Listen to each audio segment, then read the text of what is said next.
What's up, everybody? Welcome back to Cilinix Crypto. Hope you're all doing great, and welcome to a new Binance Launchpool review. Which, if we talk about this new channel, it's almost like, or at least I feel like 50% of all my videos on there have been Binance Launchpool projects. But since the new CEO of Binance came into position, they've just done a lot of launch pools, all right? And these launch pools are usually big projects that have potential, that have a lot of backing, and just in general that you should know. Excuse me. Wow. So we'll do a full review, all right? In this video, we'll take a look at Ethena. If you already watched the video on Ethena on my main channel, you should not watch this. It's basically, well, it's not the same video exactly, but I'll tell you the same information. I just wanted to increase the reach and make sure that the audiences or the communities via both channels, which are a little bit different, both get the information, because I do think this is information you need to know. So Ethena is the new Binance Launchpool project. It's launching the farming is already starting tomorrow, but it's launching on the 2nd of April, I believe.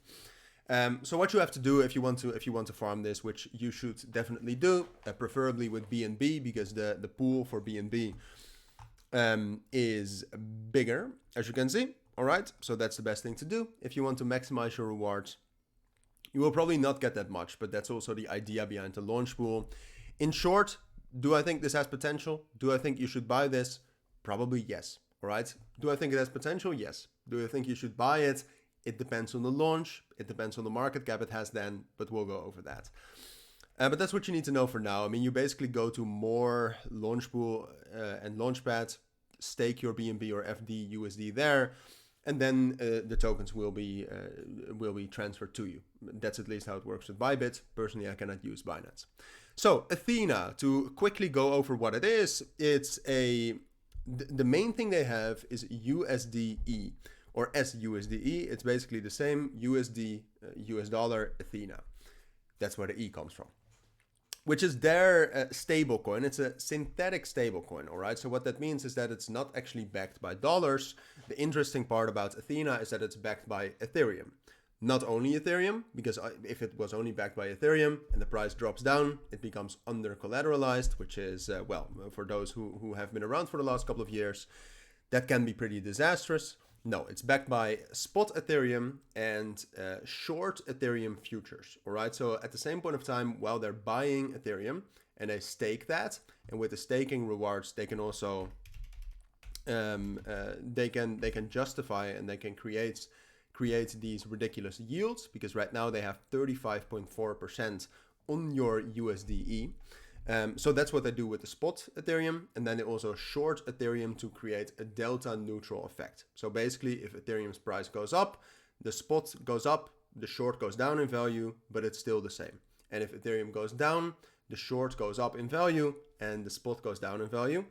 And while shorting Ethereum perpetuals, because the funding rates in crypto are usually positive, that means that they also gain some funding fees, which also adds on to the yield, which I think is one of the reasons why the yield is quite high right now. All right. So I expect this yield to drop down. I believe they expect it to be at like 10%, which for USD, if you consider this USD, which is up to you, is still pretty good. So that's the main thing they have. They have an airdrop as well, which we'll get into. But that's the main thing you need to know. I mean, I'll leave links down in the description to Ethena, and if you go to their website and you check out the docs right here in the top bar, you'll be able to find a little bit more about how to mint USDE, a little bit more about what the project is, what the problem is that they're solving, and more of the technicals behind it, which is definitely useful and definitely valuable, but that's not something I like to do in these videos. All right, so at least now you know a little bit about it. Like I said, they have an airdrop, you can still farm that, all right? So if you go to airdrop, you press enter the ether, and you see the shards that you can collect.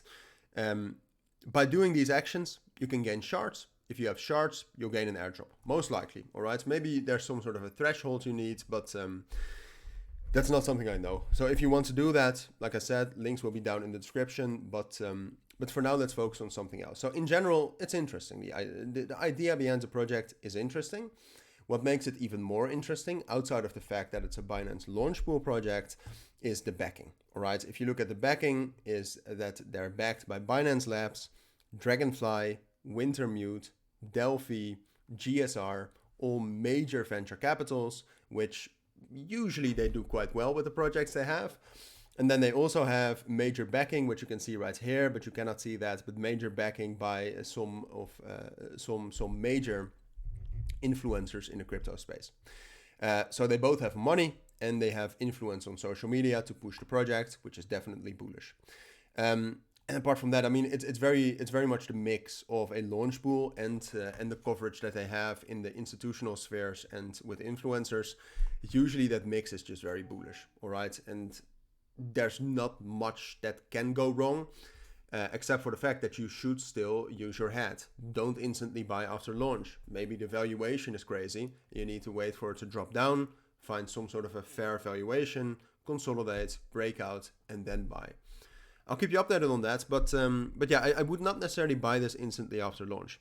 Apart from that, tokenomics are fine. They're not amazing. A lot goes to the core contributors and the investors.